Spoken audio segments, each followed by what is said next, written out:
Hello friends, हम react करने वाले हैं बीबीसी हिंदी वीडियो मोदी जी और बीजेपी के लिए यूपी इतना ज़रूरी क्यों है। चलिए वीडियो स्टार्ट करते हैं। और मेरी आपसे रिक्वेस्ट है कि मेरे इस रिएक्शन वीडियो को लाइक करें और मेरे चैनल को सब्सक्राइब करें। चलिए वीडियो स्टार्ट करते हैं।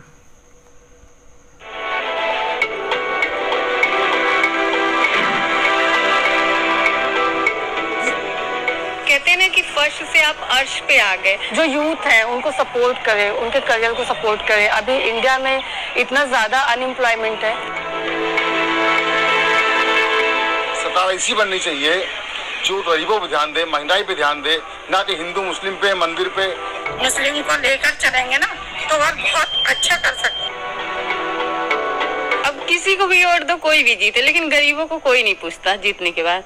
कोई आता है देखने?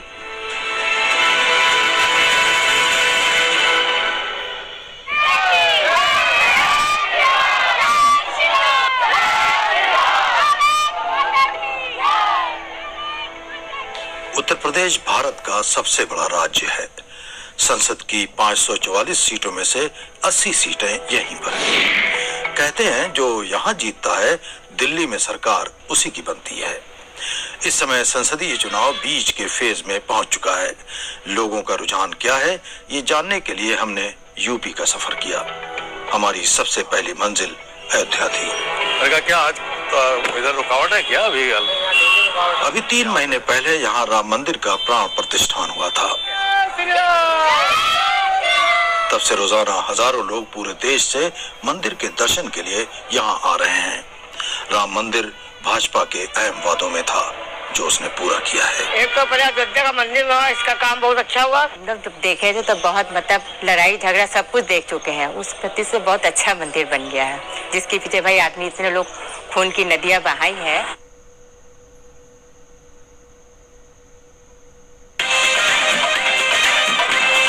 कौन है सुपरस्टार, रवि किशन या जिलेट गार्ड? भाई आदमी इतने लोग खून की नदियां बहाई है। लेकिन राम मंदिर से दूर अयोध्या की अधिकतर आबादी ग्रामीण क्षेत्रों में आबाद है।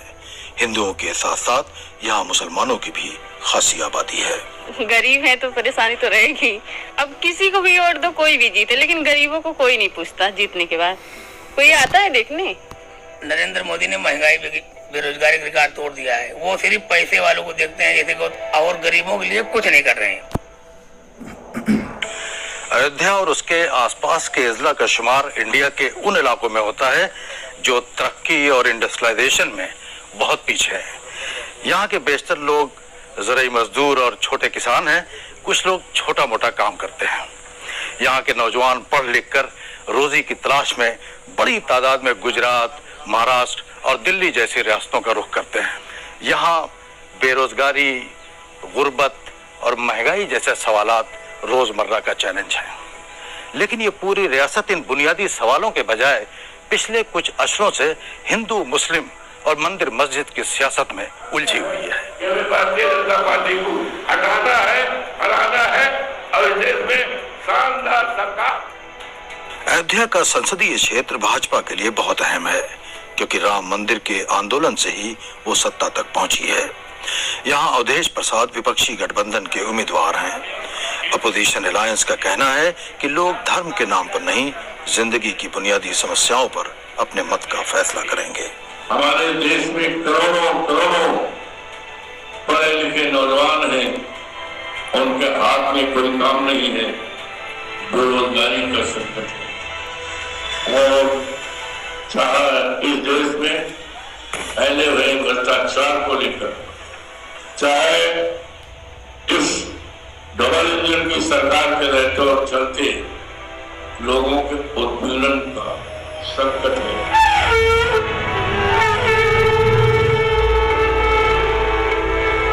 अयोध्या से लगभग 200 किलोमीटर दूर पूर्व में वाराणसी या बनारस स्थित है। हमने बनारस का रुख किया। नरेंद्र मोदी इस क्षेत्र से तीसरी बार इलेक्शन लड़ रहे हैं। मोदी के नेतृत्व में यूपी में बीजेपी अपने उत्कर्ष पर पहुंच चुकी है। राज्य में भी भाजपा की सरकार है। वाराणसी भारत का एक प्राचीन शहर है। उत्तरी भारत में ये हिंदू धर्म का सबसे अहम स्थान है। गंगा नदी के घाट पर हिंदू देवी देवताओं की इस पूजा और आरती को देखने के लिए लाखों लोग पूरे देश से यहाँ आते हैं। हिंदू धर्म और हिस्ट्री के एतबार से ही नहीं, सियासत के एतबार से भी बनारस उत्तर प्रदेश का एक अहम शहर है। यहाँ पर मशहूर बनारस हिंदू यूनिवर्सिटी वाक़ है, जिसने बड़े बड़े दानिश्वर और रहनुमा पैदा किए। यहाँ से रियासत के बड़े रहनुमा इलेक्शंस लड़ते आए हैं, लेकिन जब से प्राइम मिनिस्टर नरेंद्र मोदी ने पार्लियामेंट के लिए यहाँ से इलेक्शन लड़ना शुरू किया, बनारस की अहमियत और भी बढ़ गई है। यहाँ से चुने जाने के बाद मोदी ने सांसद के तौर पर न सिर्फ मंदिरों और घाट के रास्तों को बेहतर किया, बल्कि शहर में नई नई सड़कें, कई सरकारी इमारतें, स्टेडियम और दूसरी इमारतें निर्मित की। बनारस के नागरिक इन तब्दीलियों से खुश हैं। सबके लिए उन्होंने बराबर किया है, बट वुमेन्स के लिए तो जितना उन्होंने किया उतना अभी तक किसी ने नहीं किया था। इस वजह से मोदी जी का आना पक्का है। दुख इस बात की है कि हमारे क्षेत्र में बहुत लोगों को हमारे फैक्ट्री को हटा दिया गया है, उन लोगों का दुकान हटा दिया गया है, उन लोग बेरोजगार हो गए। लेकिन फिर भी खुशी इस बात की है कि हमारे देश की तरक्की उन्नति हो रही है। मोदी है तो मुमकिन है। आप कहते हैं ना कि फर्श से आप अर्श पे आ गए, तो वो वाली स्थिति है काशी की अभी।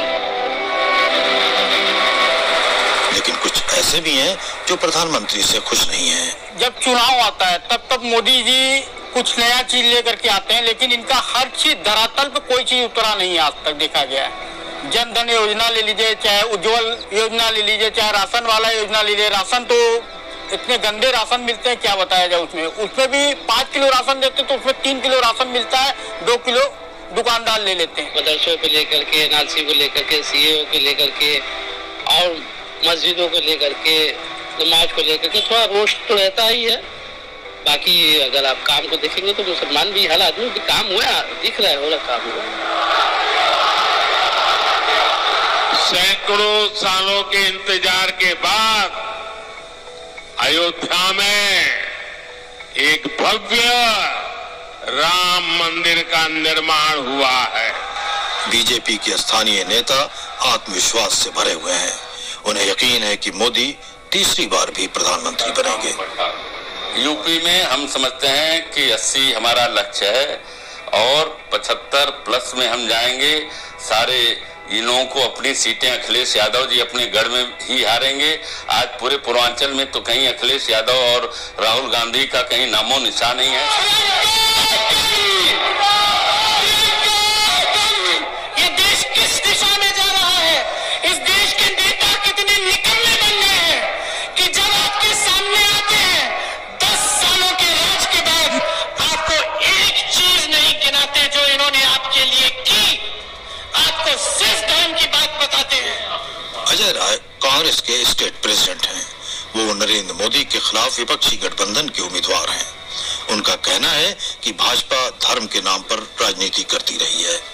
आप देखिए कोई भी सीट, हर सीट मजबूती से लड़ी गई है, जीत रही है सीट हमारी। अलायंस एक दूसरे के साथ और नेचुरल अलायंस है, नेचुरल लोग उसके साथ जुड़े हैं। हर व्यक्ति महंगाई से परेशान है, हर आदमी बेरोजगारी से परेशान है, हर आदमी आज इनके गुंडागर्दी से परेशान है, हर आदमी इनके बुलडोजर से परेशान है, हर आदमी मोदी के झूठे वादों से परेशान है।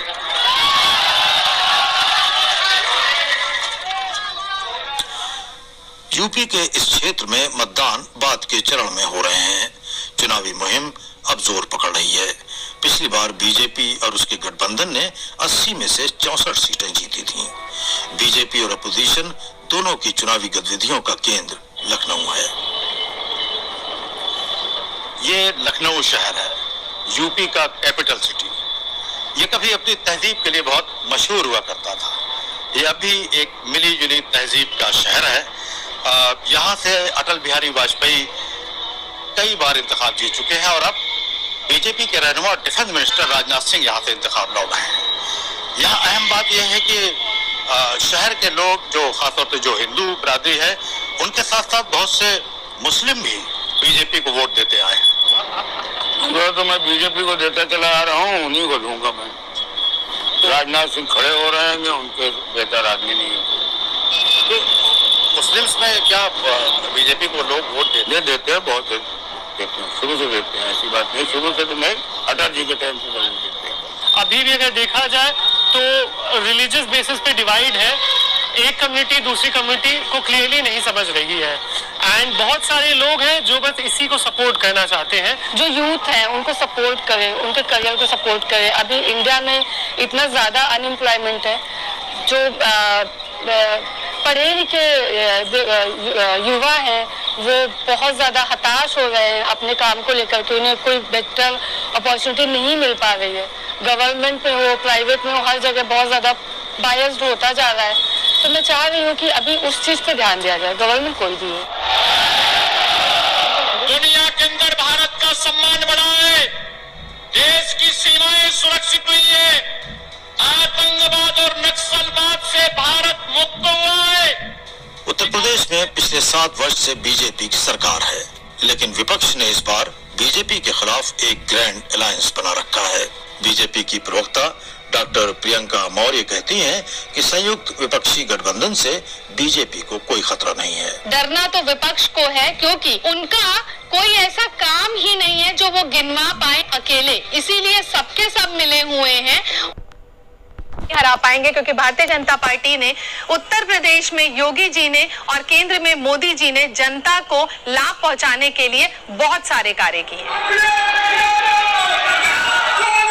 यूपी की main opposition party Samajwadi party की नेता नाहिद लहरी का कहना है कि विपक्ष के लिए यूपी से जीतना बहुत जरूरी है, यहीं से भविष्य का फैसला होगा। उत्तर प्रदेश ही रास्ता है दिल्ली जाने का, चाहे वो नौजवान हो, महिलाएं हो, बुजुर्ग हो, पिछड़े, दलित, आदिवासी, किसान, मजदूर, हर वर्ग के लोग तो बीजेपी से नाराज है। मुस्लिमों का देश के संसाधनों पर पहला हक है, ये मनमोहन जी का बयान है। चुनाव के शुरुआती चरण के बाद प्रधानमंत्री नरेंद्र मोदी के मुस्लिम विरोधी बयानों में तीव्रता आई है। लखनऊ के राजनीतिक विश्लेषक शरद प्रधान का मानना है कि ये मोदी की घबराहट का पता देती है। शरद के मुताबिक उन्हें जमीन पर खतरा महसूस हो रहा है, लेकिन अपोजिशन के लिए रास्ता आसान नहीं है। यहाँ पे क्योंकि ऑलरेडी लोगों के माइंड्स कैप्चर्ड हैं, क्योंकि एक कल्ट बना दिया मोदी ने, एक कल्ट बना, ये पार्टी नहीं है, एक कल्ट बना दिया है, और तो उसमें लोगों को कन्विंस होना बड़ा इजी होता है। उसका काउंटर नैरेटिव क्योंकि नहीं है, और काउंटर नैरेटिव है भी तो इतना कमजोर है, इसलिए कन्विंस करना आसान होता। चुनाव का नतीजा तो 4 जून को आएगा, लेकिन ये संसदीय चुनाव अब दिलचस्प चरण में प्रवेश कर चुका है। पार्लियामेंट की 80 सीटों के साथ इलेक्शन के एतबार से यूपी सबसे अहम रियासत है। बीजेपी ने पिछली बार यहाँ से सबसे ज्यादा सीटें हासिल की थी, और गवर्नमेंट में वापस आने के लिए इस बार भी उसे यहाँ ज्यादा से ज्यादा सीटें हासिल करनी होगी, क्योंकि जो यूपी में जीतता है दिल्ली में हुकूमत उसी की बनती है।